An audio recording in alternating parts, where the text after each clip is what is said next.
خدا کی ہستی کا ایک منکر، یعنی جو خدا کو نہیں مانتا تھا، جو خدا کا انکار تھا، تو وہ شخص تھا ملاح، یعنی کشتی چلانے والا تھا۔ تو اس شخص کی گفتگو حضرت امام جعفر صادق رضی اللہ تعالیٰ عنہ سے ہوتی ہے۔ وہ ملاح حضرت امام جعفر صادق رضی اللہ تعالیٰ عنہ سے کہتا ہے کہ خدا کوئی نہیں ہے، معاذ اللہ۔ تو پھر حضرت امام جعفر صادق رضی اللہ تعالیٰ عنہ نے اس سے فرمایا کہ تم جہاز راہ ہو تو یہ بتاؤ کہ کبھی سمندری طوفان سے تمہارا سابقہ پڑا ہے؟ یعنی اس نے فرمایا کہ تم جہاز چلاتے ہو سمندر کا، تو سمندری طوفان بھی کبھی کبھی آتا ہے، تو اس سمندری طوفان سے تمہارا کبھی مقابلہ ہوا ہے؟ تو بولا ہاں بالکل ہوا ہے۔ تو پھر فرمایا کہ مجھے اچھی طرح یاد ہے کہ ایک مرتبہ سمندر کے سخت طوفان میں میرا جو جہاز تھا وہ پھنس گیا تھا۔ کون بول رہا ہے؟ وہ کشتی والا ملاح بول رہا ہے۔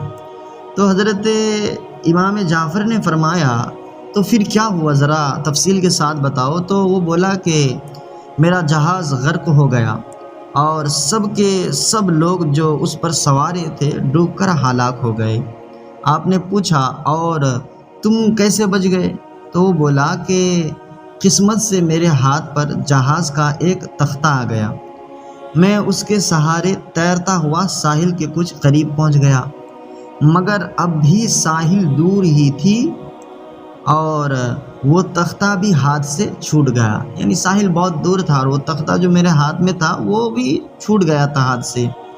تو پھر اس کے بعد کہا کہ میں اس کے سہارے تیرتا ہوا تو ساحل کے قریب آیا، جب وہ چھوٹ گیا تو پھر میں نے خود ہی کوشش شروع کر دی اور ہاتھ پیر مار کر کسی نہ کسی طرح کنارے آ لگا۔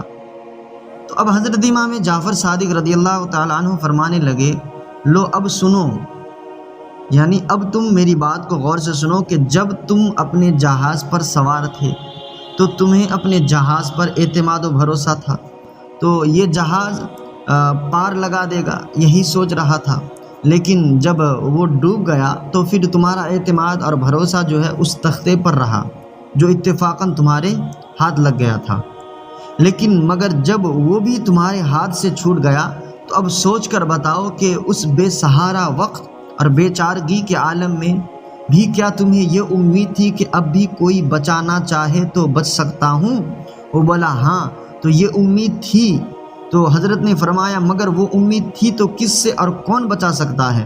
تو اب وہ دہریہ خاموش ہو گیا اور آپ نے فرمایا خوب یاد رکھو کہ اس بے چارگی کے عالم میں تمہیں جس ذات پر امید تھی وہی خدا ہے اور اسی نے تمہیں بچا لیا تھا۔